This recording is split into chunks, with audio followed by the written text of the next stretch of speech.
لعلکم تفلحون، تاکہ تم فلاح پا جاؤ۔ اگین یہ نوٹیبل اور بڑا اس پہ فوکس کرنا چاہیے کہ جب ان برائیوں سے ہم اپنے آپ کو بچاتے ہیں،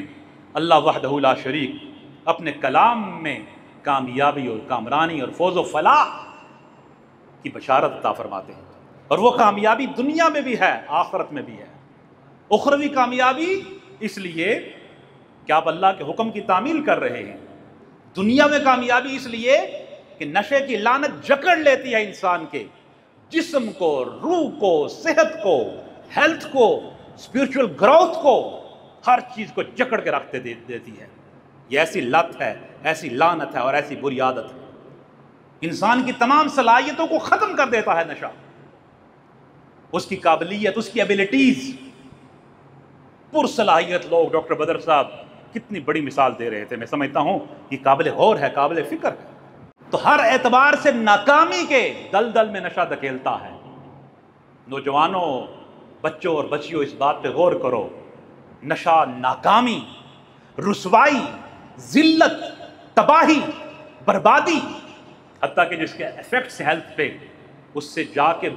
ایسی موذی امراض لاحق ہوتی ہیں، حتیٰ کہ کینسر تک بات پہنچتی ہے، اور پھر اللہ محفوظ رکھے نوجوان ہمارے دیکھتے دیکھتے قبر کے منہ تک پہنچ جاتے ہیں۔ اس سے بڑی میں سمجھتا ہوں اور کیا خبردار کرنے کے لیے میسج ہونا چاہیے کہ پہلے ہیلتھ ڈسٹرب ہوتی ہے، انسان کی جو ہر چیز صلاحیت ختم ہو جاتی ہے، اور دیکھتے دیکھتے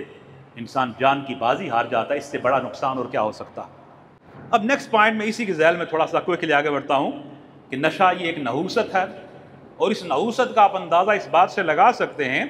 کہ نشہ کی حالت میں نماز جیسی عبادت، جو عظیم عبادت ہے، اس کے قریب جانے سے اللہ نے منع فرمایا۔ سورہ النساء میں ارشاد ربانی ہے، یا ایھا الذین آمنوا لا تقربوا الصلاۃ وانتم سکارا، ایمان والو نشہ کی حالت میں نماز کے پاس نہ جاؤ۔ اللہ، اس سے بڑا بیداری کا میسج کیا ہو سکتا ہے؟ عبادت اللہ کا، بندگی کا مظہر، اس کی بارگاہ میں حاضری، اس کی بارگاہ کا قرب، لذت آشنائی، معرفت و نور و سرور، احوال و مواجید، اس بارگاہ میں ربط اور تعلق۔ لیکن نشہ کی صورت میں ان تمام چیزوں کو سے بچنے کا، محفوظ رکھنے کا کہا جاتا ہے۔ اور پھر حضور سرور کون و مکان آقا کریم نبی کونین صلی اللہ علیہ وسلم کا یہ ارشاد گرامی بھی قابل غور ہے کہ ان کل مسکر خمر و ان کل خمر حرام، کہ ہر شے، ہر نشہ لانے والی شراب خمر ہے، اور ہر خمر حرام ہے، وہ نشہ آور ہے، اس لیے اس کو حرام قرار دیا گیا۔ اب اس کی تفصیلات ہیں، کس طرح فالو کیا صحابہ کرام علیہم رضوان نے دین کی تعلیمات کو، وہ بھی بہت بڑی نصیحت ہمارے لیے ہے۔ احادیث کی طرف اگر جائیں تو شراب پینے والے، یہ بھی نشہ ہے، ام الخبائث ہے، ام الامراض ہے، اس پر انتہائی سخت وعیدیں ہیں۔ اور اس میں حدیث کا خلاصہ یہ ہے، جناب سیدنا انس بن مالک رضی اللہ تعالیٰ عنہ راوی حدیث ہیں کہ حضور اکرم صلی اللہ علیہ وسلم نے شراب کے بارے میں 10 شخصوں پر لعنت کی ہے، شراب بنانے والے پر،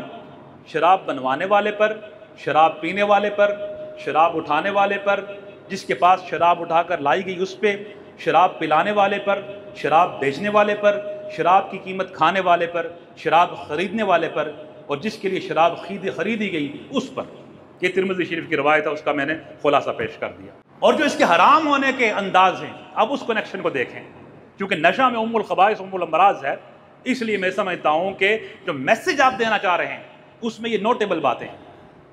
حرام ہونے کے انداز، شراب کو جوئے سے ملایا گیا۔ اگر سورہ المائدہ کی آپ آیت کریمہ کو مزید آپ غور سے اگر اس کا تلاوت کرو اور تفسیر کو مطالعہ کریں،